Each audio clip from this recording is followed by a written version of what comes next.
it nga bang mag-invest ng Taiwan Gold? Para sa lahat ng OFW Taiwan at para sa mga friend ko sa Taiwan, panoodin nyo itong video na to para malaman nyo kung worth it nga ba yung mga binibili nyong gold. Itong isasampol ko ay Taiwan Gold 24K. Ano na siya?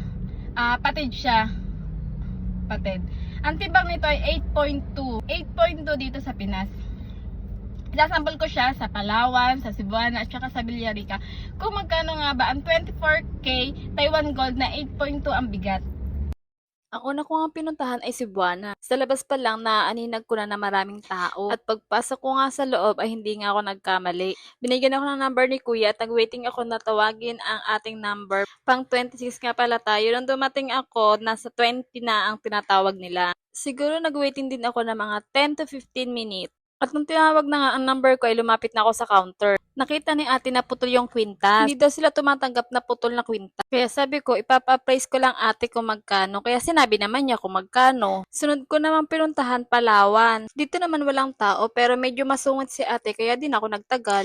At ang last kong pinuntahan ay ang Villarica. Dito medyo marami din tao. Pero pagdating ko, tinanong naman kaagad ako ni ate kung ano yung sadya ko. Hiningan lang ako ng ID, then kinuha yung alahas at ipapacheck daw niya. Mga ilang minutes lang inantay ko rito, then sinabi niya na sa akin kung magkano. At yun na nga, ang una kong pinuntahan ay Cebuana kasi siya yung una ko nadaanan.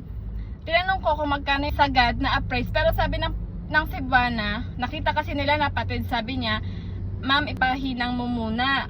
Pero bibigyan na kita ng appraisal, sabi niya. Ang binigay niya sa akin, na pinakasagad na sangla nito is 24,723. Ito na daw yung pinakasagad na sangla. Next naman na pinuntahan ko ay ang Palawan. Tumawid lang ako ng kalsada dun sa Palawan. Tinanong ko si ate kung nagsasangla ba sila. Kasi dun sa una kong pinuntahan, hindi sila nagsasangla. Pina-appraise ko din siya. Same ng timbang, 8.2. Tapos tinanong ako ni ate kung, ma'am, 18K ba to? 24K? Sabi ko, 24K. Sabi niya na may pagngiwi. Ma'am, 20K. Sagad na po yan. Sabi ko, opo ma'am, 20K lang po. Sabi niya. Di umalis na ako. Pumunta ako sa sunod sa Villarica. Medyo maraming tao din doon. Sinabi ko, papa-appraise ako kung magkano sunod. At sa Villarica nga ay 32K. Itong store niya, hindi. pinakamataas. Ang appraise niya is 32,000 sagad, sabi ni ate. Yun na nga, so sa mga OFW ko Taiwan, ipon-ipon lang kayo ng gold. Para sa akin worth it na may pag-iipon ng gold kasi magagamit mo siya sa oras ng kagipitan. Bali, nabili ko to sa Taiwan 2018 pa. Mga naglalaro sa 12K to 13K NT.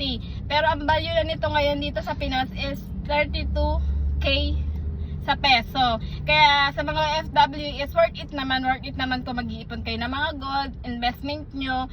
Habang tumatagal yung panahon is lumalaki yung value ng gold. Yun lamang. Thank you for watching. Sana naman maingan nyo kayo mag-ipon ng mga gold at saka mag-invest.